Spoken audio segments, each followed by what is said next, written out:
Hello guys, welcome to my channel. This is the 24th tutorial in this series, and in this tutorial we are going to check out a list property. And I have a document opened up here in my text editor notepad++. It's called list1.html, and in this file you will see two lists. One is an unordered list and the other one is an ordered list. And if you want to know more about lists, then you could watch my HTML tutorial on lists in my HTML playlist, which you can find on my channel. Otherwise, you can just Google up UL and OL elements, and you'll know all that there is to know about these. So, the basic difference between an unordered list and an ordered list is that, for instance, I've got an unordered list here, which lists my favorite Pink Floyd albums.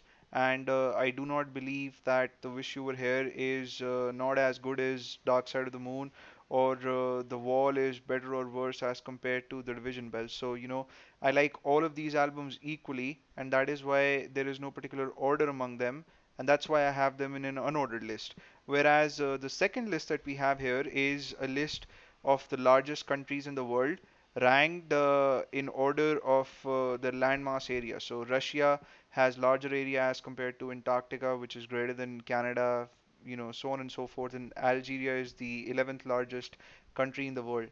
So when I open this document in my web browser, Google Chrome, this is how it looks. So I've got two headings: my favorite Pink Floyd albums and largest countries in the world, and then I have these lists. So we're going to check out a property that's called list style type, and we're going to first put in some values for the unordered list. And the first value that I'm going to put is called disk, and this is going to lead to no change in the web page, because by default the value that's selected is disk, and it results into this solid bullet, which is circular in shape. But if you want to change the shape of this bullet to, let's say, square, then the value that you'll put is square, right? You just have to type in square as the value. I'll refresh the page, and there we go. We now have square bullets instead of the regular solid circular bullets. And the third value that you can put for this property is circle, which is again going to restore the circular shape, but this time we won't have solid bullets, but we'll have hollow bullets, right? And this is probably the least popular value for this particular property. Moving on to ordered list, the default value that's selected is decimal. So if I would type decimal and save and refresh, it's going to lead to no change in the web page, right? Stays the same.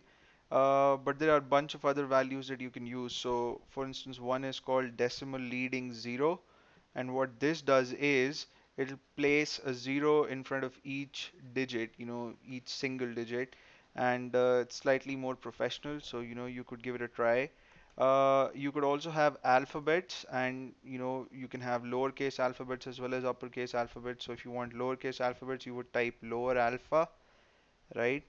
I'll save the file and refresh, and there we go, we have lowercase alphabets.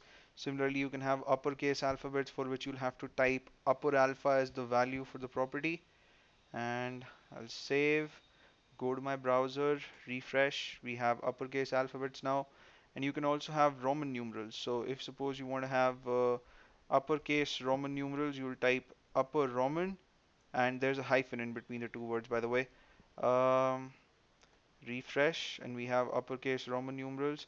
And similarly, you can have lowercase Roman numerals, right? For that, you'll have to type lower Roman, save, and refresh, and there we go, we have lowercase Roman numerals. So there are a bunch of other values that you can pass for this property, and I've only demonstrated a few, the ones that are most commonly used.